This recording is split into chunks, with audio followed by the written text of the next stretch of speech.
जब एक बूढ़ी माँ को भूख लगी तो उसे इंसान की नहीं, एक कुत्ते की झूठी रोटी नसीब हुई। लेकिन उसी माँ ने अपने आंसुओं से ऐसा बीज सींचा जिससे एक पूरी पीढ़ी को रोशनी मिली।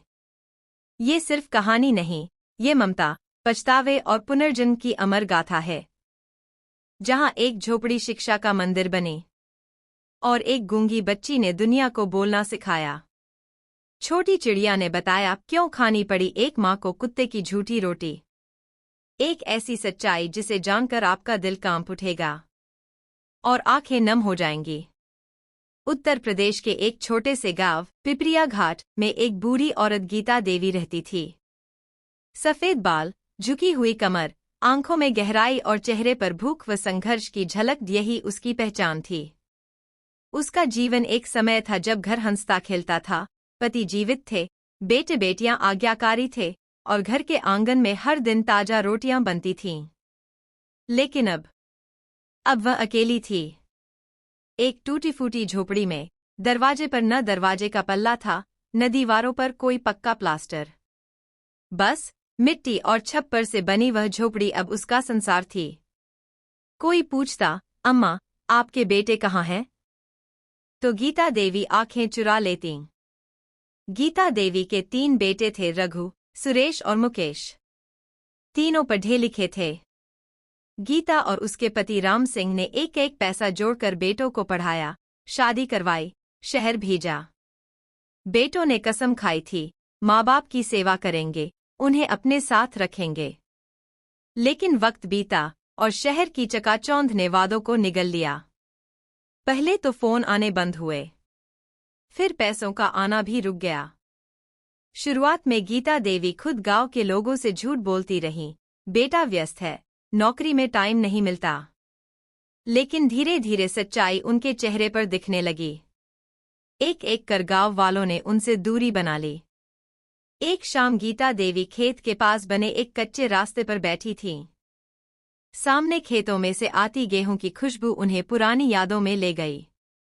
उन्हें याद आया एक समय था जब वे हर दिन गर्म रोटियां बनाकर पति को, बच्चों को खिलाती थीं। अब पेट भरने के लिए उन्हें दूसरों के दरवाजे पर झांकना पड़ता है। गांव की एक औरत कुसुम रोज बची खुची रोटियां एक प्लास्टिक की थैली में भरकर कुत्तों को डाल देती थी। उसी में कभी कभी 2 रोटियां गीता देवी को भी मिल जाती थीं। उसी झूठी थाली से खाना, वही गीता देवी, जिनके बेटे अब शहर में गाड़ियों में घूमते थे। एक दिन दोपहर को, जब धूप तेज थी और गीता देवी को कुछ भी खाने को नहीं मिला था, वो गांव के तालाब के पास एक पीपल के पेड़ की छांव में बैठ गईं। आंखें बंद थीं, पेट में चूहे कूद रहे थे और आंखों से आंसू बह रहे थे। उसी वक्त एक सुनहरी रंग की छोटी चिड़िया उनके पास आकर बैठ गई। गीता देवी को लगा कोई सपना देख रही है। चिड़िया ने मानो बोलना शुरू किया, गीता माँ, क्यों रो रही हो? गीता देवी ने चौंकते हुए आंखें खोलीं, लेकिन चिड़िया वहीं थी। चिड़िया ने फिर कहा, तुम्हारा दुख देखा है मैंने, लेकिन जानती हो क्यों खानी पड़ी तुम्हें कुत्ते की झूठी रोटी? गीता देवी आश्चर्य में पड़ गईं। ये कैसा सवाल था? चिड़िया बोली, यह तुम्हारा कर्मों का फल नहीं, बल्कि एक गहरी सीख है। और आज मैं तुम्हें बताऊंगी किस कारण तुम्हें यह दिन देखने पड़े। पीपल के पेड़ की छाव में गीता देवी अब भी बैठी थीं। उनके सामने बैठी थी वो सुनहरी चिड़िया, जो किसी साधारण पक्षी की तरह नहीं दिख रही थी। उसकी आंखें चमक रही थीं, आवाज मानो किसी बूढ़े साधु की तरह गंभीर और शांत थी। गीता देवी ने कांपती आवाज में पूछा, तू कौन है और मुझसे क्यों बात कर रही है? चिड़िया मुस्कुराई, मैं वो हूँ जिसे दुनिया कई नामों से जानती है, कभी चेतना, कभी अंतर्मन की आवाज, कभी दैवी पक्षी। लेकिन तुम मुझे बस छोटी चिड़िया समझो।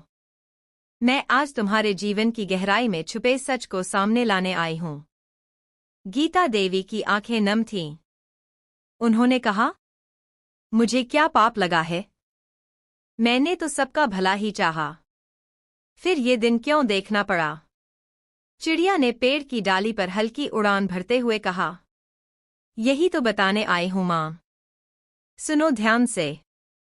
पहली बात जो तुम्हें जाननी है वो ये कि कई बार दुख हमारे अपने ही बीजों से पनपता है। चिड़िया ने जैसे ही अपना किस्सा शुरू किया, गीता देवी के सामने पूरा अतीत चलचित्र की तरह घूमने लगा। बहुत साल पहले की बात है, जब गीता देवी के बड़े बेटे रघु की शादी हुई थी। नई बहू राधा बहुत सुंदर, शिक्षित और विनम्र थी। लेकिन जैसे हर गांव की सास बहू के बीच एक दीवार खड़ी रहती है, वैसी ही दीवार गीता देवी और राधा के बीच भी खड़ी हो गई। राधा ने कई बार कोशिश की कि गीता से मित्रता करे, उन्हें मां की तरह अपनाए। लेकिन गीता देवी का हृदय उस वक्त कठोर था। उन्हें लगता था, बहू अगर सिर चढ़ गई तो बेटे को हमसे दूर कर देगी। गीता देवी अक्सर बहू से कहती, हमने अपने खून पसीने से इस घर को बनाया है और तू आई है आराम से राज करने। राधा चुप रह जाती। कई बार उसके हाथ की बनाई रोटियां भी गीता देवी फेंक देती, यह कहकर कि तेरे हाथ में वो स्वाद कहाँ जो हमारे में था। धीरे धीरे राधा के मन में दर्द पनपने लगा। उसने चुपचाप अपनी दूरी बना ली। और सबसे दुख की बात ये कि उसका पति रघु, जो गीता का बेटा था, वह भी यह सब देखकर चुप रहा। एक दिन वो भी बोला, अम्मा, हर बात में बहू को नीचा मत दिखाया करो। गीता देवी को यह शब्द तीर की तरह चुभे और उन्होंने कहा, अब तू भी बहू की तरफदारी करने लगा? अच्छा है, जाओ, उसी के साथ जियो। चिड़िया ने गीता देवी की ओर देखा और कहा, उस दिन से तुमने खुद ही अपने बेटे को अपने दिल से दूर कर दिया था। गीता देवी की तीनों बहुओं के साथ यही व्यवहार था। उन्हें लगता था कि बहुएं केवल घर की नौकरानी बनकर रहें, उनके अधिकार न हों, और बेटे हमेशा मां की बात ही माने। लेकिन समय बदल रहा था। बहुएं शिक्षित थीं, अपने पति के साथ सम्मान चाहती थीं। धीरे धीरे तीनों बेटे अपनी अपनी पत्नियों के साथ शहर चले गए। गीता देवी ने उन्हें लाख मनाया, कहा, बेटा, अकेली कैसे रहूंगी? लेकिन बेटों ने सिर्फ एक जवाब दिया, अम्मा, तुमने कभी हमारे फैसले को समझा नहीं। अब हमें भी अपनी जिंदगी जीने दो। अब चिड़िया फिर नीचे उतरी। उसने कहा, गीता माँ, तुमने उस समय यह नहीं सोचा कि जो बहुएं आज पराई लग रही हैं, वही कल तुम्हारा सहारा बन सकती थीं।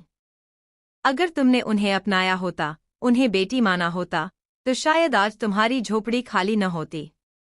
गीता देवी की आंखों से आंसू बह निकले। उन्होंने धीरे से कहा, मैंने सचमुच उनसे दूरी बनाई थी, लेकिन तब मुझे लगा मैं सही कर रही हूं। चिड़िया बोली, जीवन की सबसे बड़ी भूल यही होती है जब हम अपनों को ही पराया समझ बैठते हैं और फिर वक्त आने पर वो सचमुच पराये हो जाते हैं। गीता देवी ने सिर झुका लिया। उधर गांव में लोग अब गीता देवी को देखकर कानाफूसी करते। देखा, 3 बेटे हैं, फिर भी झूठी रोटी खा रही है। ये सब तो उनके कर्मों का फल है। किसी ने नहीं सोचा कि उनके भीतर कितना दर्द छिपा है। कोई भी साथ नहीं आया। बस एक चिड़िया थी जो सच बताने आई थी। चिड़िया बोली, अब तैयार हो अगली सच्चाई जानने को? गीता देवी ने आंखें पोंछते हुए कहा, हाँ, मैं तैयार हूं। चिड़िया मुस्कुरा दी। पीपल के पेड़ के नीचे बैठी गीता देवी की आंखें लाल हो चुकी थीं। भूख से पेट पिचक गया था, लेकिन चिड़िया की बातें उन्हें भूख से भी ज्यादा विचलित कर रही थीं। वह हर शब्द जो चिड़िया कह रही थी, उनके भीतर छिपे किसी पुराने घाव को कुरेद रहा था। चिड़िया अब और गंभीर हो गई। उसने पास बैठकर कहा, गीता माँ, अब वो कड़वी सच्चाई सुनो जिसे तुमने सालों तक दिल के किसी कोने में छिपा कर रखा। एक ऐसी सच्चाई जिससे आज तुम नजर नहीं मिला पा रही हो, तुम्हारी खुद की बेटी, जिसे तुमने समाज के डर से त्याग दिया था। गीता देवी सिहर गईं। होंठ कांपने लगे। नहीं, वो मत कह, वो मत खोल। चिड़िया ने धीरे से कहा, पर यही तो वजह है कि आज तुम्हें कुत्ते की झूठी रोटी नसीब हो रही है। सुनो उस बेटी की कहानी जिसे माँ ने ही पराया कर दिया था। गीता देवी के 3 बेटों के पहले एक बेटी भी थी, नैना। नैना के जन्म पर गांव में मिठाई नहीं बंटी थी। गीता देवी के ससुराल वाले मुंह चुराते फिरते थे और खुद राम सिंह उनके पति कुछ नहीं बोले थे। गीता ने उस दिन महसूस किया था कि बेटी पैदा करना जैसे कोई जुर्म हो गया हो। लेकिन नैना जब हंसती, खिलखिलाती, माँ की गोद में आती तो गीता का हृदय द्रवित हो जाता। फिर एक दिन सास ने कह दिया, अगर अपने बेटों का अच्छा चाहती हो तो इस लड़की को मामा के घर भेज दो, वरना इसका अपशकुन सब पर पड़ेगा। गीता देवी का दिल चीर गया, पर वह चुप रही। राम सिंह ने भी दबाव डाला, गांव वाले क्या कहेंगे? बहू, समझदारी इसी में है कि बच्ची को मायके भेज दो। गीता देवी ने अपने ही कलेजे के टुकड़े को अपने भाई के हवाले कर दिया। नैना तब सिर्फ 3 साल की थी। जाते समय वह बार बार रो रही थी, माँ, मैं नहीं जाऊंगी। माँ, तू भी चल। माँ, मुझे क्यों भेज रही है? गीता ने आंसुओं में बहाकर अपनी बेटी को दूर कर दिया। तब उसने सोचा, बेटे होंगे तो बेटी की कमी पूरी हो जाएगी। भाई के घर नैना को पराया ही समझा गया। गीता देवी का भाई खुद संघर्षशील था। उसकी पत्नी नैना से अक्सर बुरा व्यवहार करती। नैना हर बात पर सुनती, तेरी माँ तुझे हमारे ऊपर थोप गई है। वह छोटी उम्र से ही घर के काम करने लगी और जब बड़ी हुई तो किसी के कहने पर उसकी शादी एक गरीब किसान से कर दी गई। शादी में न माँ थी, न पिता, न भाई। नैना ने माँ को बहुत चिट्ठियां लिखीं, लेकिन कोई जवाब नहीं आया। उसने रोते हुए आखिरी बार लिखा था, माँ, क्या मैं तेरे लिए बोझ थी? क्या मेरी एक बार भी याद नहीं आई? पर गीता देवी की झोपड़ी में वो चिट्ठी कभी नहीं पहुंची, क्योंकि गीता देवी ने खुद अपने मन को बंद कर दिया था। चिड़िया ने अब अपनी आवाज कड़ी कर दी, गीता माँ, अपने बेटों के लिए तुमने जिस बेटी को त्यागा, उसी बेटी की ममता आज तुम्हारे जीवन में सूनी है।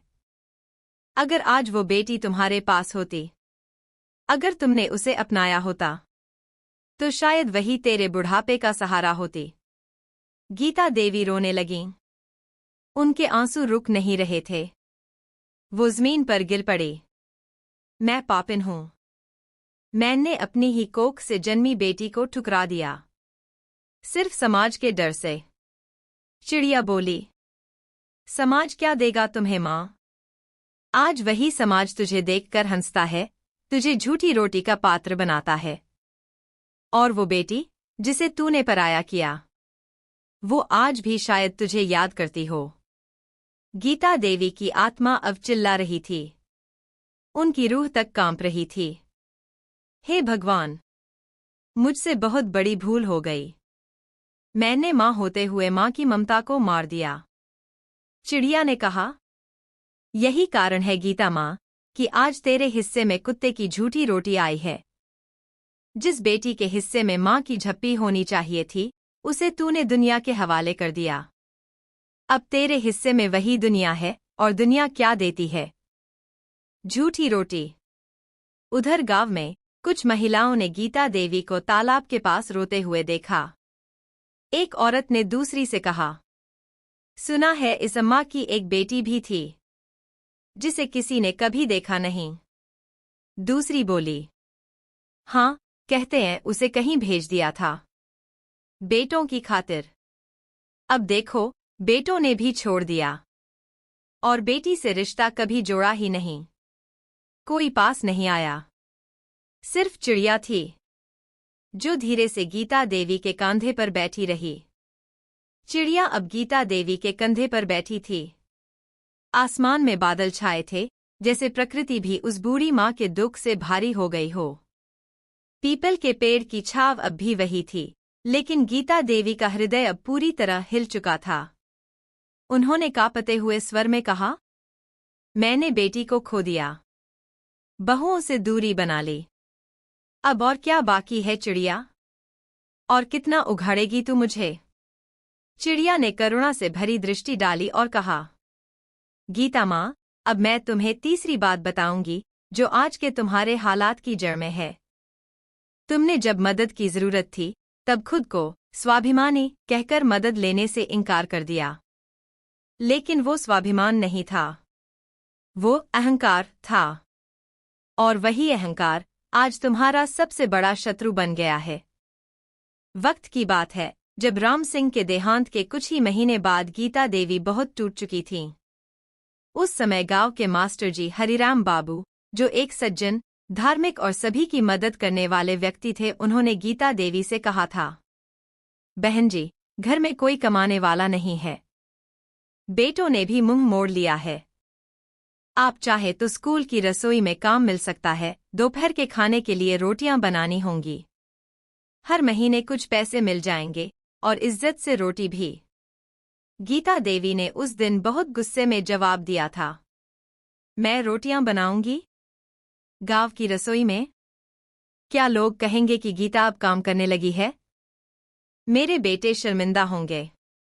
नहीं बाबूजी, मैं कोई भीख नहीं मांगूंगी। हरिराम बाबू चुप हो गए थे। उन्होंने फिर कुछ नहीं कहा। फिर एक बार सरकार की ओर से गांव में विधवा महिला योजना आई।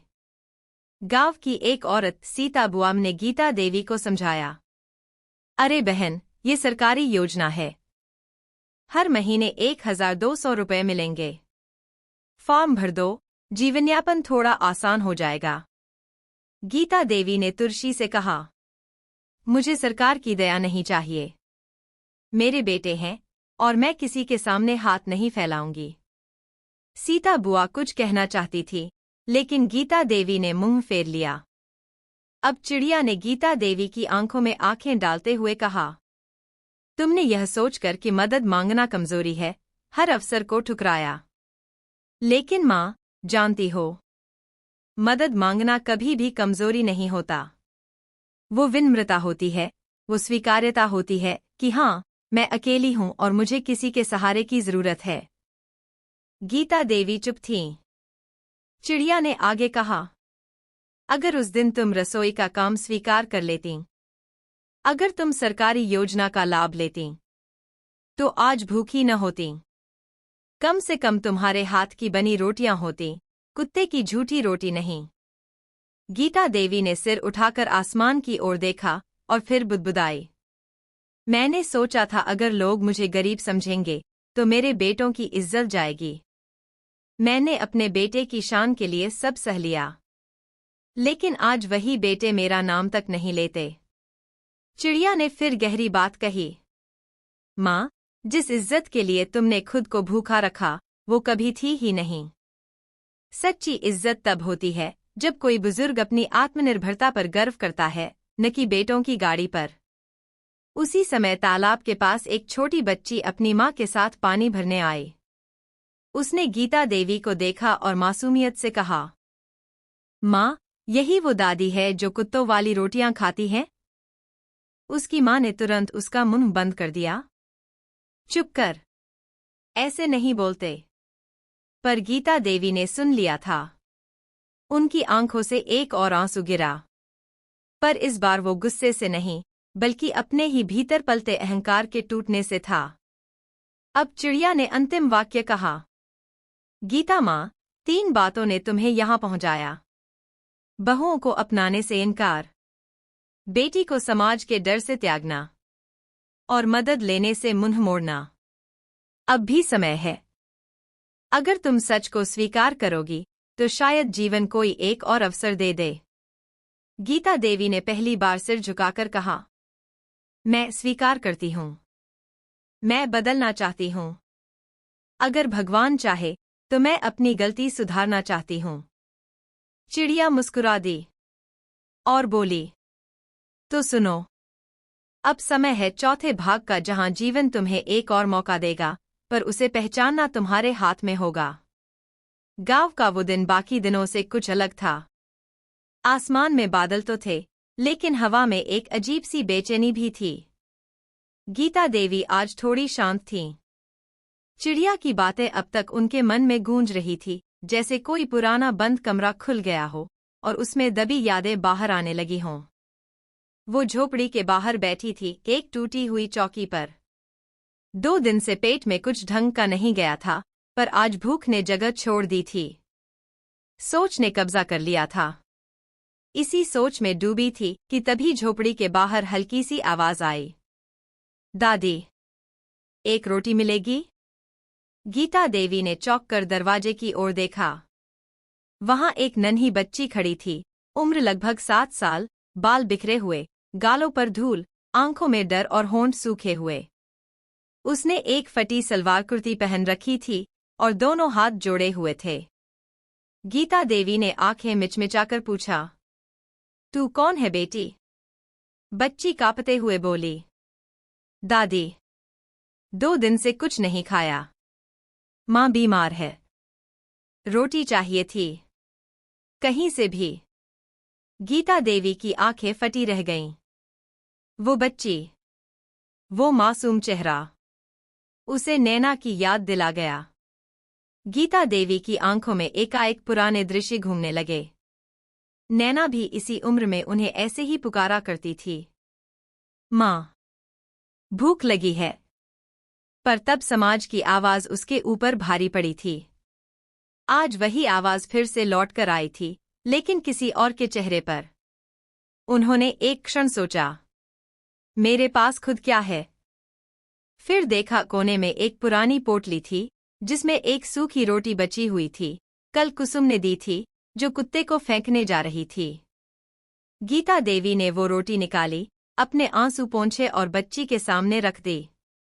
बोली, बेटी, ये मेरी नहीं है। ये भी किसी और की झूठी रोटी है। लेकिन तू खा ले। तू भूखी मत रहना।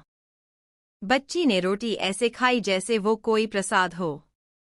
एक एक टुकड़ा आंखों में कृतज्ञता लेकर निगला। गीता देवी उसे देखती रहीं और अचानक उनके सीने से एक भारी पत्थर जैसे हट गया। तभी वही सुनहरी चिड़िया फिर आई। अब की बार वह झोपड़ी के अंदर आकर चूल्हे के पास बैठ गई। उसने कहा, गीता मां, आज पहली बार तुमने बिना किसी सोच, समाज, स्वाभिमान और द्वेष के किसी भूखे को भोजन दिया। यही वह करुणा है जो एक मां को फिर से जीवित करती है। गीता देवी ने कहा, मैंने पहले बेटी को भूखा छोड़ा। आज ये बच्ची आई तो कुछ तो किया। लेकिन क्या मेरी नैना माफ करेगी मुझे? चिड़िया ने उत्तर दिया, माफी उसे नहीं मांगनी है, खुद से मांगनी है। और अपने कर्मों से अब उस ममता को नया रूप देना है। बच्ची ने अब धीरे धीरे गीता देवी से बातें करना शुरू कीं। उसका नाम था पिंकी। मां बीमार थी, बाप ने छोड़ दिया था और गांव के बाहर एक टूटी झोपड़ी में वे दोनों रहते थे। गीता देवी ने कहा, कल से मेरे पास कुछ नहीं है। लेकिन अगर तू चाहे तो यहीं रह जा बेटी। जो भी मिलेगा आधा तुझे दूंगी। मुझे अकेले रहने से डर लगता है। पिंकी की आंखें भर आईं। उसने गीता देवी के पैर पकड़ लिए। दादी, अब मैं आपको छोड़कर नहीं जाऊंगी। अगले दिन गांव की कुछ औरतें बात करने लगीं। देखा, गीता अब पराई बच्ची को साथ रख रही है। बेटे छोड़ गए तो अब सहारा चाहिए। पर इस बार गीता देवी ने किसी की बातों को मन पर नहीं लिया। उन्होंने पहली बार दुनिया को चुपचाप देखा और मुस्कुरा दी। अब समाज की बातें उस झूठी रोटी से भी हल्की लगती थीं। चिड़िया ने एक पेड़ की डाल से गीता देवी को देखा और कहा, तुम्हारा पुनर्जन्म हो गया गीता मां। अब तुम वही नहीं हो जो बहुओं को पराया समझती थीं, जो बेटी को समाज के डर से छोड़ आई थीं और जो खुद को मदद के लायक नहीं मानती थीं। अब तुम वह मां हो जिसने भूखी बच्ची को अपने हृदय से लगाया। गांव की सुबह अब पहले जैसी नहीं थी। गीता देवी की झोपड़ी में अब एक नई रौनक थी। पिंकी, वो मासूम सी बच्ची जो कुछ दिन पहले भूखी हालत में आई थी, अब गीता देवी की गोद में खेलने लगी थी। दोनों सुबह एक साथ उठतीं, गांव के तालाब से पानी लातीं, मिट्टी के चूल्हे पर रोटी सेंकती और जब खाने बैठतीं तो आधी रोटी पहले एक दूसरे को खिलातीं। गीता देवी अब जी रही थी एक सच्चा जीवन, बिना अपेक्षा के, बिना झूठे सम्मान के। लेकिन इस नई सुबह के साथ ही एक पुरानी परछाई भी लौटने वाली थी। उस दिन दोपहर को गांव के मुख्य रास्ते पर एक महिला आ रही थी।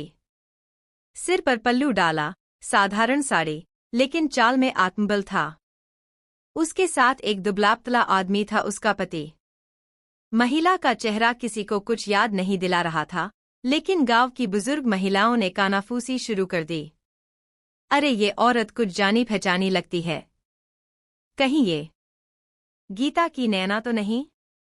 वो महिला सीधे गांव के पीपल वाले मंदिर पहुंची और वहां बैठकर आंखें मूंद लीं। उसे सब याद था, वो गलियां, वो आंगन जहां वो खेली थी, माँ की वो चोटी जिसे पकड़कर वो पीछे चलती थी, और वो छत जहां लेटकर तारों को देखा करती थी। यह वही गांव था जहां उसकी जड़ें थी, लेकिन जहां से उसने जहर सा बिछो भी चखा था। नैना अब बड़ी हो चुकी थी। उसके भीतर कोई शिकायत नहीं बची थी, बस जानने की चाह थी। क्या माँ अब भी जिंदा है? क्या वो मुझे पहचानेंगी? उसी शाम जब गीता देवी आंगन में पिंकी के साथ बैठी थी, चिड़िया फिर आ गई। उसने कंधे पर बैठकर धीरे से कहा, गीता माँ, आज जो आने वाला है उसके लिए अपने मन को खुला रखना। जीवन माफ कर देता है, अगर माँ भी माफ करने को तैयार हो। गीता देवी चौंकी। क्या मतलब? चिड़िया मुस्कुरा दी। तुम्हारी छाया लौट आई है, और इस बार वो खुद चलकर आई है। थोड़ी देर बाद दरवाजे पर दस्तक हुई। पिंकी दौड़ी और दरवाजा खोला। सामने वही महिला खड़ी थी। गीता देवी ने जैसे ही उस औरत को देखा, उनके पैर कांपने लगे, आंखें फैल गईं। मुंह से आवाज नहीं निकली। औरत धीरे से बोली, अम्मा। यह आवाज सालों पहले की पुकार थी।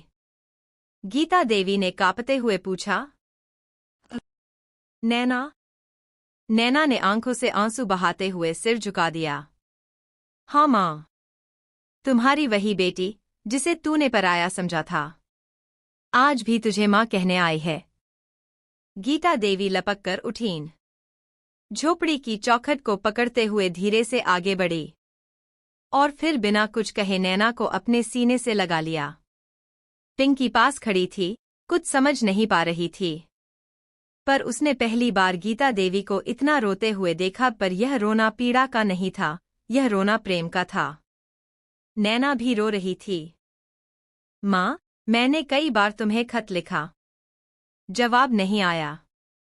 फिर मैं समझ गई तुम मजबूर रही होंगी, पर अब मेरे पास कुछ नहीं है, बस ये दिल चाहता था कि एक बार फिर तेरी गोद में सिर रखूं। गीता देवी फूट पड़ी। बेटी, तू मुझे माफ कर दे। मैंने समाज की बातों में आकर तुझे छोड़ दिया, लेकिन मेरी आत्मा रोज रोई है।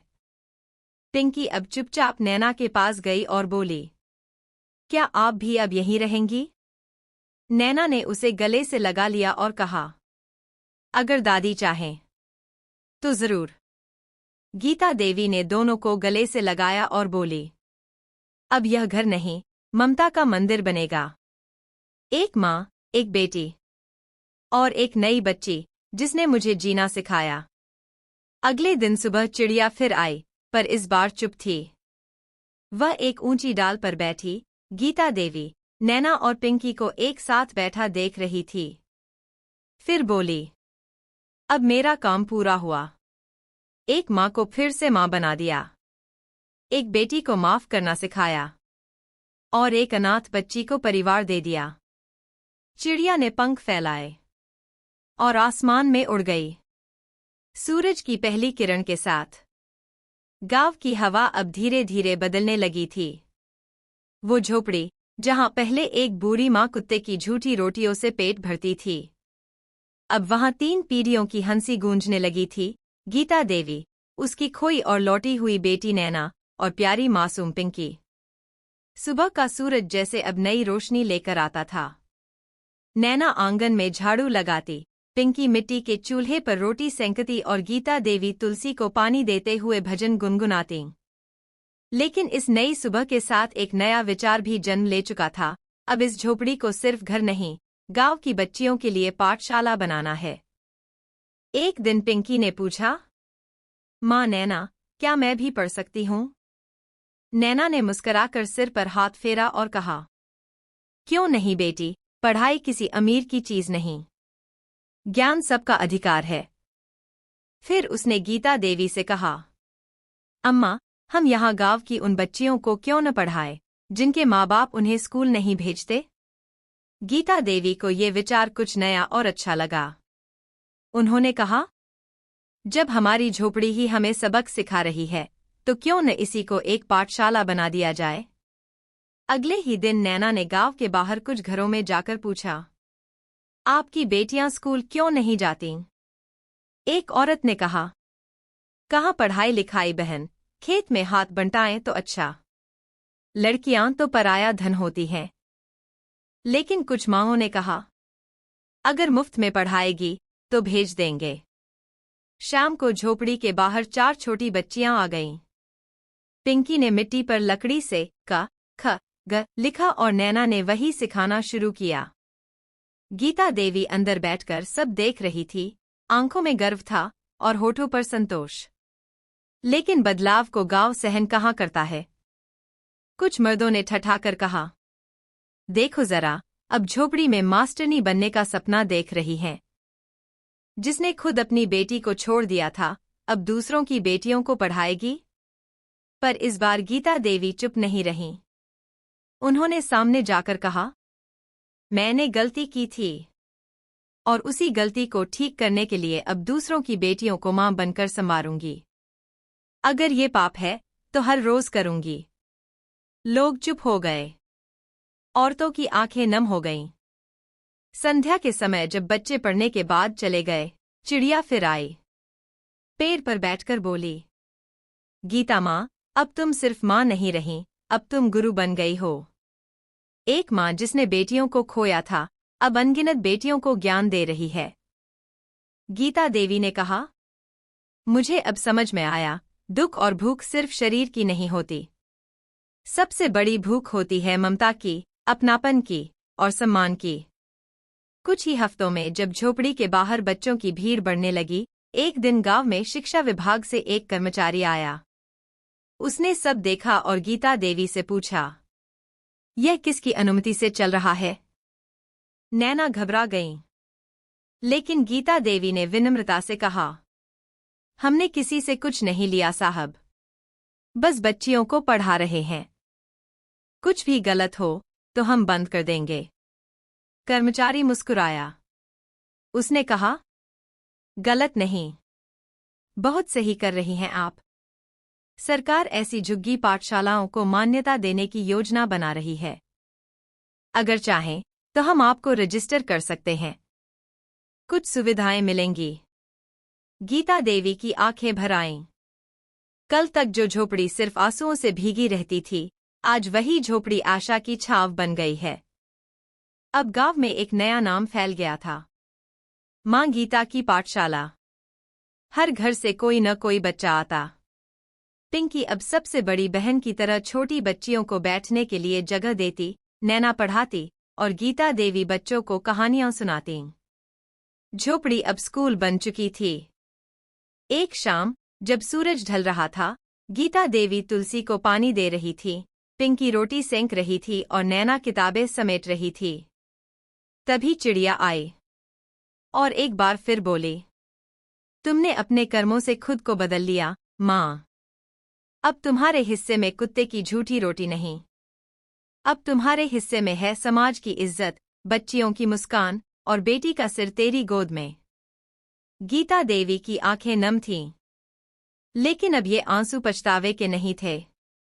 ये आंसू थे पुनर्जन्म के। गांव की गलियों में अब हर सुबह एक नई आवाज गूंजने लगी थी, चलो पाठशाला। मां गीता की पाठशाला। नन्ही बच्चियां कंधों पर थैला लटकाए, हाथों में पेंसिल लिए जब गीता देवी की झोपड़ी की ओर दौड़ती, तो लगता मानो कोई उत्सव हो रहा हो। लेकिन जहां उम्मीदें पनपती हैं, वहीं कहीं न कहीं ईर्ष्या और अहम भी सिर उठाने लगते हैं। गांव के प्रधान शंकरलाल एक दबंग, घमंडी और पुरुषवादी सोच रखने वाला इंसान था। उसे यह रास नहीं आ रहा था कि अब गांव की महिलाएं और लड़कियां शिक्षित हो रही हैं, और वो भी बिना उसकी इजाजत के। उसने पंचायत में बैठकर कहा, अगर औरतें पढ़ लिख गईं तो घर कौन संभालेगा? लड़कियां किताबों में लग जाएंगी तो खेत में कौन काम करेगा? उसके कुछ समर्थकों ने भी हामी भरी। औरतों को ज्यादा उड़ने की आजादी नहीं देनी चाहिए। शंकरलाल ने कहा, इस पाठशाला को बंद करवाना होगा। और जो सबसे आसान तरीका है, मां गीता की छवि को बदनाम करना। अगले ही दिन गांव में अफवाहें उड़ने लगीं। गीता देवी सरकार की जमीन पर जबरन कब्जा कर स्कूल चला रही हैं। पढ़ाई के बहाने लड़कियों को भड़का रही हैं। उन्हें घरवालों के खिलाफ कर रही हैं। नैना तो बाहर से आई है, पता नहीं कौन है असल में। कोई चालाक औरत लगती है। कुछ माँ बाप डरने लगे। पाठशाला में आने वाली बच्चियों की संख्या धीरे धीरे घटने लगी। जहां हर दिन 20 बच्चियां आती थीं, अब मुश्किल से 5 पहुंचती थीं। पिंकी ने मासूमियत से पूछा, माँ, बाकी सब कहाँ गए? नैना का गला भराया। गीता देवी ने खामोशी से आसमान की ओर देखा। अंधेरी रात में जब सब सो रहे थे, चिड़िया फिर आई। वह अब पहले जैसी कोमल नहीं थी। उसकी आंखों में गंभीरता थी। उसने कहा, गीता माँ, अब असली परीक्षा शुरू हुई है। समाज तब तक तुम्हारा साथ देता है जब तक तुम उसे सुविधा देते हो। जैसे ही तुम बदलाव लाने लगो, वही समाज तुम्हारा सबसे बड़ा शत्रु बन जाता है। गीता देवी ने धीरे से पूछा, तो क्या अब हम हार मान लें? चिड़िया ने जवाब दिया, नहीं माँ। अब तुम्हें वही करना है जो किसी माँ को करना चाहिए, अपनी बेटियों की रक्षा। शिक्षा की रक्षा, सच्चाई की रक्षा। 2 दिन बाद गांव की पंचायत बुलाई गई। प्रधान शंकरलाल ने खुलेआम कहा, आज निर्णय लिया गया है कि मां गीता की पाठशाला अवैध है। इसे तुरंत बंद किया जाए, अन्यथा झोपड़ी को गिरा दिया जाएगा। सन्नाटा छा गया। नैना कांपते हुए उठीं और बोलीं, प्रधान जी, हम गरीब हैं, मगर गलत नहीं। हमने किसी का नुकसान नहीं किया, बस बच्चियों को पढ़ाया है। शंकरलाल हंसा। समाज की जड़ों को खोदना सबसे बड़ा नुकसान है, समझीं? गीता देवी खड़ी हुईं। उनका स्वर थरथराया नहीं, गूंज उठा। आज मैं वो गीता नहीं जो बहुओं से डरती थी, न वो माँ जो समाज के डर से बेटी को छोड़ती थी। अब मैं वो गीता हूं जो अपने ज्ञान, अपनी ममता और अपने बच्चों की रोशनी के लिए आग से भी टकरा जाएगी। चाहे तुम मेरी झोपड़ी तोड़ दो, मैं हर पेड़ की छाव में पाठशाला खोल दूंगी। गांव के कई लोगों की आंखें भर आईं। अगले दिन सुबह जब शंकरलाल अपने आदमियों के साथ झोपड़ी गिराने पहुंचा, वह हैरान रह गया। झोपड़ी के सामने गांव की औरतों की दीवार बन चुकी थी। सबने हाथ में झाड़ू, कलछी, लकड़ी उठा रखी थी। नैना सबसे आगे खड़ी थी और उसके बगल में पिंकी। एक औरत बोली, आज हम अपनी बेटियों के भविष्य की रक्षा के लिए खड़ी हैं। दूसरी बोली, अगर एक झोपड़ी गिराओगे तो हम 100 नई पाठशालाएं खोलेंगी। शंकरलाल गुस्से से कांप रहा था, लेकिन भीड़ के सामने उसका बल, उसका रौब सब हवा हो गया। शोर शराबे की खबर ब्लॉक ऑफिस तक पहुंच गई।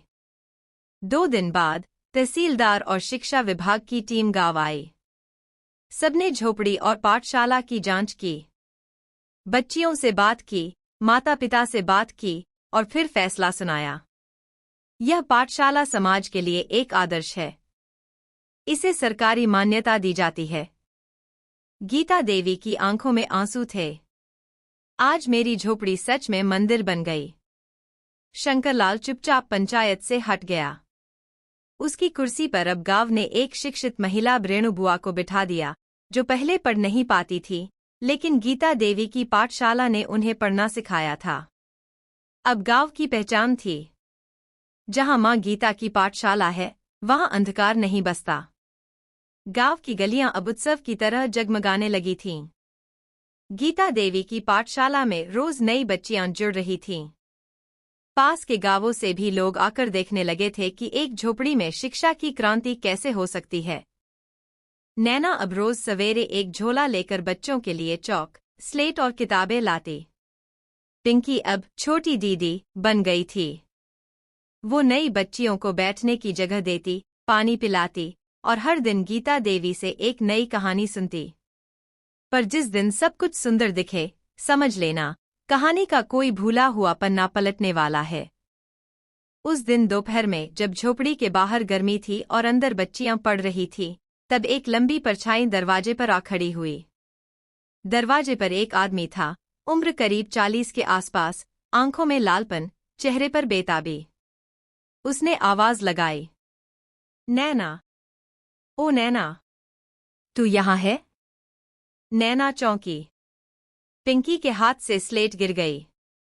गीता देवी ने फौरन पूछा, कौन है ये? नैना का चेहरा पीला पड़ गया। वो धीरे से उठी और बोली, ये वही है जिसने मेरी जिंदगी को बर्बाद कर दिया था, माँ। उसका नाम था राजन। नैना ने कांपते हुए अपनी माँ को बताया, माँ, ये वही आदमी है जिससे मैं कॉलेज के दिनों में प्यार करती थी। जब मैंने शादी का प्रस्ताव रखा तो इसने मुझे बदनाम कर दिया, मेरे फोटो वायरल कर दिए और जब मैंने आवाज उठाई तो ये गायब हो गया। गीता देवी की आंखों में आग थी। राजन अब मुस्कुराते हुए बोला, नैना, गलती हो गई थी, लेकिन अब मैं बदल गया हूं। मुझे माफ कर दो। हम फिर से एक हो सकते हैं। नैना ने दूर खड़े होकर कहा, मैं अब किसी की नहीं, सिर्फ अपने काम की हूं। और इन बच्चियों की। तुम मेरे अतीत में थे, वहीं रहो। राजन की आंखें बदल गईं। अब वह मीठी बातें छोड़कर सीधा धमकी पर उतर आया। अगर तू नहीं माने तो देख लेना, तेरी इस दत्तक बेटी को उठाकर ले जाऊंगा। देखती हूं फिर कैसे शिक्षा देती है तू। नैना घबरा गई। गीता देवी ने उसे तुरंत अंदर किया और पिंकी को सीने से लगा लिया। राजन अब झोपड़ी के आसपास मंडराने लगा था। नैना ने थाने जाकर रिपोर्ट दर्ज कराई, पर गांव का पुलिस वाला शंकरलाल का पुराना साथी था।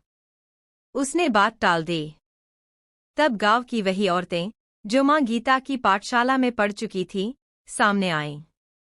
उन्होंने फैसला लिया, अगर पुलिस नहीं सुनेगी तो हम खुद सुरक्षा करेंगी। अब हर दिन झोपड़ी के बाहर बारी बारी से औरतें पहरा देने लगीं। राजन डर गया था, पर उसका मन शांत नहीं हुआ। अगली रात चिड़िया फिर आई। इस बार उसके साथ एक और सफेद पंखों वाला साथी था। चिड़िया बोली, गीता माँ, अब तुम्हारा संघर्ष बाहरी दुश्मनों से है। तुमने माफ किया, सहे, बदलें। लेकिन अब जो पिंकी के साथ गलत करना चाहता है, उसे माफ नहीं किया जा सकता। गीता देवी ने पूछा, तो क्या अब हमें लड़ना होगा? चिड़िया बोली, नैना को अपने डर का सामना करना होगा और गांव की बेटी को अब न्याय के लिए आवाज उठानी होगी। नैना अब पीछे नहीं हटी। उसने गांव की शिक्षित औरतों को इकट्ठा कर एक नई पंचायत बनाई, महिला न्याय सभा। अब गांव में महिलाओं की अपनी अदालत थी, जहां आवाज को दबाया नहीं जाता, जहां पीड़िता को दोषी नहीं ठहराया जाता। राजन को सभा के सामने बुलाया गया। महिला पंचायत में राजन से सवाल पूछे गए। उसकी करतूतें सबके सामने लाई गईं। गांव की बुजुर्ग महिलाएं भी बोल पड़ी, अगर पहले हमें ये हिम्मत होती तो न जाने कितनी बेटियां बच सकती थीं। राजन को गांव से बाहर निकाल दिया गया। अब गांव की सीमा में आने से पहले हर पुरुष को महिला पंचायत की अनुमति लेनी होती थी। रात को जब सब शांत था, पिंकी गीता देवी की गोद में लेटी थी। गीता देवी बोली, मैंने कुत्ते की झूठी रोटी खाई थी, आज बेटियों के प्रेम की रोटी खा रही हूं। भगवान ने मेरे हर आंसू का हिसाब रखा और आज मुझे लौटा कर दिया। सम्मान, बेटी और समाज का नया स्वरूप। गीता देवी की झोपड़ी अब महज एक टिन की छत और मिट्टी की दीवार नहीं रही थी। अब वह पूरे जिले के लिए प्रेरणा का केंद्र बन चुकी थी। जहां कभी एक बूढ़ी औरत अकेलेपन और भूख से जूझती थी, अब वहां रोज 100 से ज्यादा बच्चियां पढ़ने आती थीं। यह गांव अब जिले के अफसरों की नजर में भी आ गया था। और इसी वजह से एक दिन गांव में सरकारी गाड़ी आकर रुकी। गाड़ी से उतरा एक सजेजे अफसर, नाम था रमेश तिवारी, शिक्षा विभाग का उच्च अधिकारी। साथ में 3 लोग और थे, एक क्लर्क, एक लेखपाल और एक बाबू। वो सीधा गीता देवी की झोपड़ी के पास आया। नैना और गांव की महिलाएं आदर से खड़ी हो गईं। गीता देवी ने हाथ जोड़कर स्वागत किया। तिवारी जी ने चारों ओर देखा। बच्चियां पढ़ रही थीं। दीवारों पर हिंदी अंग्रेजी के अक्षर थे। तुलसी के नीचे साफ सुथरा आंगन था। वह मुस्कराया और बोला, बड़ा अच्छा काम कर रही हैं आप लोग। ऊपर तक बात गई है। सरकार सोच रही है कि इसे राजकीय महिला शिक्षा केंद्र घोषित किया जाए। गीता देवी की आंखें भर आईं। नैना ने कहा, हमारे लिए इससे बड़ा सम्मान नहीं होगा, साहब। तिवारी जी पास आए। धीरे से बोले, पर एक छोटी सी बात है। फाइल आगे बढ़ाने के लिए कुछ खर्चा पानी चाहिए। नैना और गीता देवी जैसे थम सी गईं। बाकी महिलाएं चुप थीं। नैना बोली, साहब, हम गरीब हैं। हमारी जेब खाली है, लेकिन इरादे बहुत मजबूत हैं। अगर ये फाइल आपकी जेब से चलती है तो रहने दीजिए। तिवारी जी हंस पड़ा। ऐसी फाइलें जमीन पर ही रह जाती हैं, बहन। पिंकी ने चुपचाप सब सुना। वो उठी, तिवारी जी के पास आई और बोली, साहब, मेरी माँ कहती है कि जो झूठ बोले भगवान उससे नाराज हो जाते हैं। और जो गरीब से पैसे मांगे वो तो भगवान से भी डरते नहीं। तिवारी जी के चेहरे पर जैसे तमाचा पड़ा हो। पूरा गांव अब दरवाजे पर खड़ा था। रेणु बुआ आगे आई और बोली, साहब, हम सब के पास 1-1 रुपया नहीं है। लेकिन अगर आपकी इज्जत बेचने की कीमत है तो हम मिलकर आपको इंसानियत का पाठ पढ़ा सकते हैं। एक एक कर सभी महिलाएं बोल उठीं। हम अपना सम्मान नहीं बेचेंगे। ये पाठशाला झोपड़ी में पली है, लेकिन इसकी नींव ईमान पर बनी है। तिवारी जी अब असहज था। उसका रौब और घमंड गांव की ईमानदारी के आगे चूर-चूर हो चुका था। ठीक उसी समय पास के शहर से एक पत्रकार वहां रिपोर्टिंग के लिए आया हुआ था। उसे यह सब सुनने का मौका मिला। उसने पूरे घटनाक्रम को कैमरे में रिकॉर्ड कर लिया। अगले दिन न्यूज चैनलों पर ब्रेकिंग चलने लगी। जब झोपड़ी ने रिश्वतखोर अफसर को आईना दिखाया, गीता देवी की पाठशाला का ईमानदार विद्रोह। पूरा देश गूंज उठा। राजधानी से शिक्षा मंत्री ने खुद कॉल किया। उन्होंने माफी मांगी और गीता देवी को एक सम्मान समारोह में बुलाया।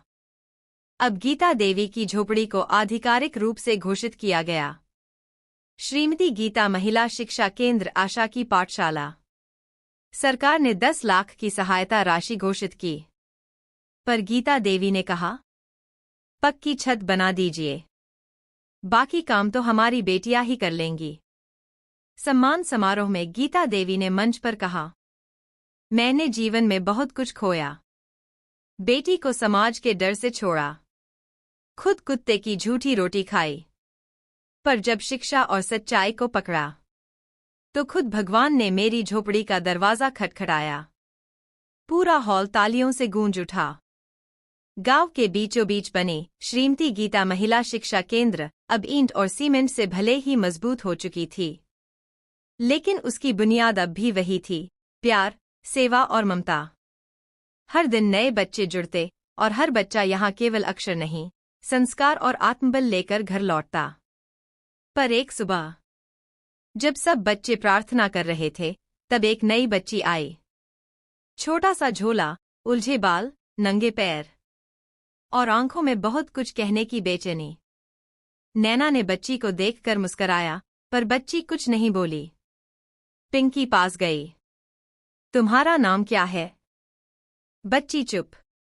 आंखें झपकाईं, फिर इशारे से खुद को दिखाया। एक वृद्ध महिला पीछे से आई और बोली, दीदी, इसका नाम अनु है। ना सुन सकती है, ना बोल सकती है। माँ बाप छोड़कर चले गए थे। अब मैं पाल रही हूं। पर पढ़ाई में मन है इसका। बस कोई समझने वाला नहीं मिला। गीता देवी आगे बढ़ी। उन्होंने अनु के सिर पर हाथ फेरा। बोल नहीं सकती। कोई बात नहीं। ये पाठशाला उसका भी है, जो सिर्फ दिल से सुनता है। अनु रोज आने लगी।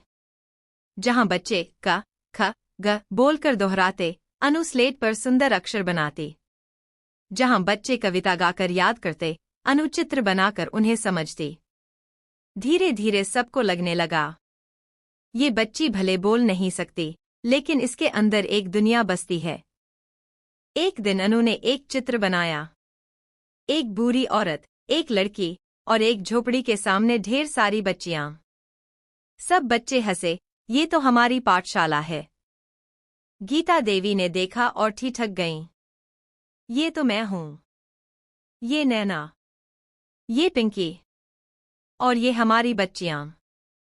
अनु ने पहली बार बिना बोले पूरी कहानी कह दी थी। उसी शाम चिड़िया फिर आई।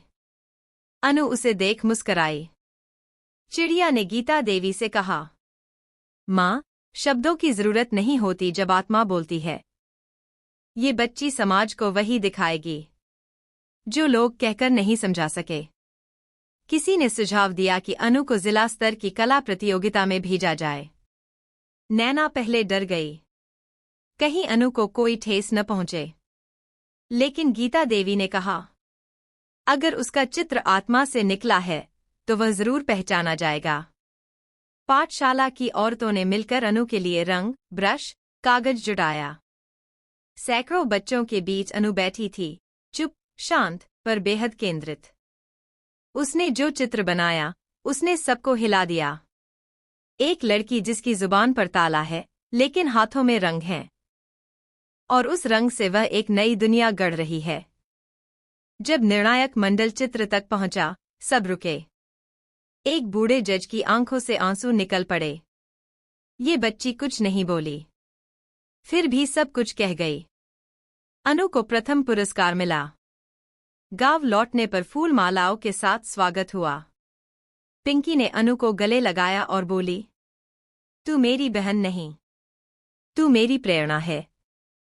गीता देवी ने अनु को गले लगाते हुए कहा, जिस दिन मुझे कुत्ते की झूठी रोटी खानी पड़ी थी, उस दिन मैं सोच भी नहीं सकती थी कि मेरे आंगन में एक ऐसी बेटी जन्म लेगी जो बिना बोले समाज को बदल देगी।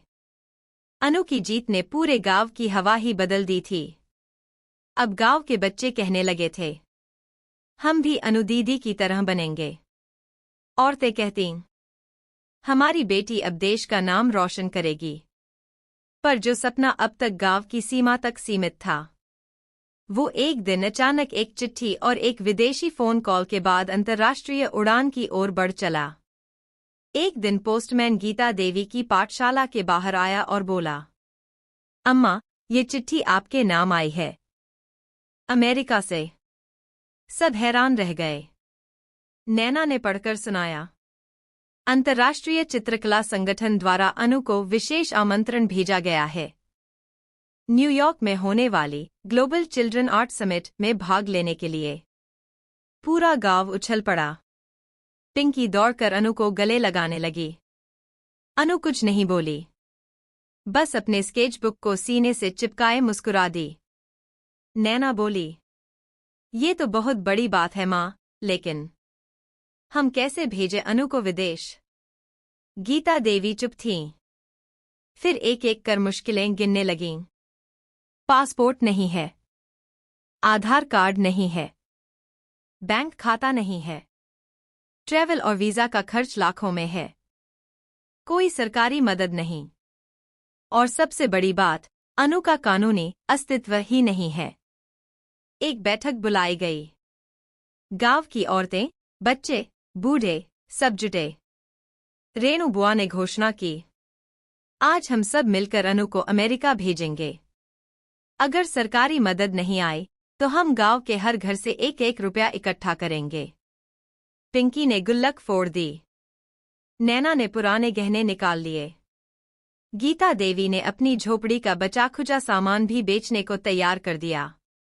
ठीक उसी रात एक रिपोर्टर फिर आया। वो वही था जिसने पहले रिश्वत वाले अफसर की सच्चाई दिखाई थी। उसने पूरे गांव के इस प्रयास पर वीडियो बनाकर सोशल मीडिया पर डाल दिया। जब एक गूंगी बहरी बच्ची के सपने को उड़ान देने के लिए एक पूरा गांव खड़ा हो गया। वीडियो वायरल हो गया। देश भर से लोग मदद करने लगे। एनआरसी संगठन से भी मदद का हाथ आया। शहर के कलेक्टर को जब खबर लगी तो उसने फौरन आदेश दिया। अनु का पासपोर्ट बनेगा। वीजा शुल्क माफ किया जाएगा। सरकारी खर्च से यात्रा कराई जाएगी। और अनु को बेटी भारत की के नाम से भेजा जाएगा। गीता देवी की आंखें नम हो गईं। भगवान ने हमारी झोपड़ी से ही उड़ान भरने की ताकत दी। अनु, नैना और गीता देवी पहली बार हवाई अड्डे पहुंचीं। भीड़, चकाचौंध, लोग, कैमरे। अनु चुप थी, लेकिन उसकी आंखों में सपनों का समुद्र लहरा रहा था। हवाई जहाज में बैठते ही अनु ने पहली बार खिड़की से बादलों को देखा और अपनी स्केच बुक में एक चित्र बनाया। झोपड़ी से आसमान तक जाती एक सीढ़ी। नैना बोली, तू सच में उड़ने लगी है बेटी। ग्लोबल चिल्ड्रन आर्ट समिट में जब अनु के चित्रों की प्रदर्शनी लगी तो लोग रुक रुक कर देखते, कुछ की आंखें भर आती, कुछ मोबाइल से फोटो लेते। उसने एक चित्र बनाया। एक बूढ़ी माँ, एक मौन बच्ची और एक झोपड़ी जिसके चारों ओर रंग बिखरे हैं। जजों ने खड़े होकर ताली बजाई। एक महिला कलाकार ने कहा, this is not art, this is soul. Anu को best expression without words award मिला। उसे 1 वर्ष की अंतर्राष्ट्रीय स्कॉलरशिप भी दी गई। जब अनु गांव लौटी तो स्टेशन पर सैकड़ों लोग इंतजार कर रहे थे। अनु बिटिया की जय हो। मां गीता की पाठशाला अमर रहे। गीत, ढोल, माला। और वो झोपड़ी अब सिर्फ एक पाठशाला नहीं, पूरे भारत की प्रेरणा बन गई थी। अनु ने मंच पर खड़े होकर स्लेट पर सिर्फ एक शब्द लिखा, धन्यवाद। अनु की उड़ान, पिंकी की समझदारी और नैना की सेवा ने गीता देवी की झोपड़ी को सचमुच मंदिर बना दिया था। यह अब सिर्फ शिक्षा का केंद्र नहीं, बल्कि संवेदना, साहस और संस्कार की पाठशाला बन चुकी थी। पर हर यात्रा का एक अंतिम मोड़ होता है। अब गीता देवी की आंखें पहले जैसी तेज नहीं थीं। कंधे झुकने लगे थे, सांसें धीमी हो गई थीं और मन हर दिन अधिक शांत होने लगा था, जैसे कुछ अधूरा अब पूरा होने को है। एक दिन पढ़ाते पढ़ाते गीता देवी को चक्कर आया। नैना दौड़ी, उन्हें सहारा दिया। पिंकी डरकर रोने लगी। माँ, आपको क्या हो गया? अनु पास आई, उनका हाथ थाम लिया और अपनी स्केचबुक में एक सूरज बनाकर दिखाया। आप हमारी रोशनी हैं। डॉक्टर बुलाया गया। उसने जांच कर कहा, उम्र का असर है, लेकिन इनका हौसला ही दवा है। रात को गीता देवी खाट पर लेटी थीं। चिड़िया खिड़की पर बैठी थी, वही सखी जो हर मुश्किल मोड़ पर आई थी। गीता देवी ने धीमे स्वर में कहा, मैंने अपने जीवन में बहुत पाप किए। अपनी बेटी को समाज के डर से छोड़ा, अपनी अस्मिता खो दी। पर क्या अब सचमुच मैं उन पापों से मुक्त हो पाई हूं? चिड़िया ने कहा, माँ, तुमने खुद को मिटाकर न जाने कितनी बेटियों को जीवन दिया। यही तुम्हारा प्रायश्चित है और यही तुम्हारी मुक्ति। अब तुम्हारा जीवन पूर्ण है। एक शाम पाठशाला में अनु ने पहली बार गीता देवी के हाथ में एक स्केच दिया, जिसमें वह खुद थी, नैना थी, पिंकी थी और बीच में गीता देवी थीं। नीचे एक शब्द लिखा था, माँ। गीता देवी की आंखों से आंसू बह निकले। आज मैंने वो शब्द सुना है जो मेरी अपनी बेटी ने कभी मुझे नहीं कहा था। एक रात गीता देवी ने नैना, पिंकी और अनु को पास बुलाया। धीरे धीरे बोलीं, बेटियों, अब मेरी सांसें मुझसे कह रही हैं कि मैं चलूं। लेकिन ये पाठशाला अब तुम्हारी है। इसे चलाना, बचाना और इसे हर उस बेटी तक पहुंचाना जो बोल नहीं सकती, सुन नहीं सकती, लेकिन सपने देख सकती है। तीनों बेटियां रोने लगीं। सुबह गीता देवी सो रही थीं। चेहरे पर मुस्कान थी और आंखें बंद। पिंकी ने जैसे ही उनका हाथ छुआ, वह समझ गई, माँ अब हमेशा के लिए सो गई हैं। गांव भर में सन्नाटा छा गया। हर घर के आंगन में एक दिया जलाया गया। अगले दिन पूरा गांव एकत्र हुआ। बच्चियां सफेद कपड़ों में थीं, हाथों में गीता देवी की तस्वीर। नैना ने मन से कहा, आज हम मां गीता को विदा नहीं दे रहे। हम उन्हें अपनी सांसों, अपनी शिक्षाओं और अपने कर्मों में बसा रहे हैं। मां अब सिर्फ हमारी नहीं रही, वो पूरे समाज की मां बन गई हैं। उस दिन से पाठशाला का नाम हो गया मां गीता शिक्षा मंदिर। अब ये सिर्फ एक जगह नहीं, बल्कि एक मुहिम बन गई, जहां हर गरीब बच्चा, विशेष बच्चा और उपेक्षित बच्ची सम्मान, शिक्षा और सपना पा सके। रेणु बुआ ने गांव की चौपाल पर कहा, जिस मां ने कुत्ते की झूठी रोटी खाई थी, आज उसकी थाली में पूरी दुनिया फूल चढ़ा रही है। चिड़िया अब भी उस झोपड़ी के आसपास मंडराती है, पर अब वो अकेली नहीं। हर सुबह अनु बच्चों को चित्र बनाना सिखाती है। पिंकी अब बड़ी होकर बच्चों को कहानियां सुनाती है। नैना अब मां गीता की तरह सभी का मार्गदर्शन करती है। और दीवार पर लिखा है एक वाक्य, जिस मां को कभी समाज ने झूठी रोटी पर छोड़ा, उसी मां ने समाज को सच्चा रास्ता दिखाया। आज हमने एक ऐसी कहानी सुनी, जिसमें न नायक था, न विलेन, लेकिन फिर भी हर मोड़ पर जंग थी। और हर जंग में एक मां का मौन साहस। एक बूढ़ी मां, जो कभी बेबस थी, जिसने समाज के तानों के डर से अपनी बेटी को त्याग दिया, जिसे एक दिन कुत्ते की झूठी रोटी खानी पड़ी। लेकिन उसी मां ने अंत में अपना नाम इतिहास की दीवार पर लिख दिया। जब सबने उसे त्याग दिया, उसने उम्मीद नहीं छोड़ी। जब दुनिया ने उसे कमजोर समझा, उसने अपने भीतर की देवी को जगाया। और उस दिन से एक यात्रा शुरू हुई, एक झोपड़ी से एक मंदिर तक, कुत्ते की झूठी रोटी से शिक्षा की थाली तक, और एक मां से पूरे समाज की मां गीता बनने तक। वो कहानी जो हम और आप अक्सर नजरअंदाज कर देते हैं, गरीब की, महिला की और सबसे ज्यादा उस मां की जो हर हालात में देती ही जाती है। पर इस कहानी में खास बात यह रही कि इस मां ने सिर्फ दिया नहीं, बल्कि खुद को भी फिर से पाया।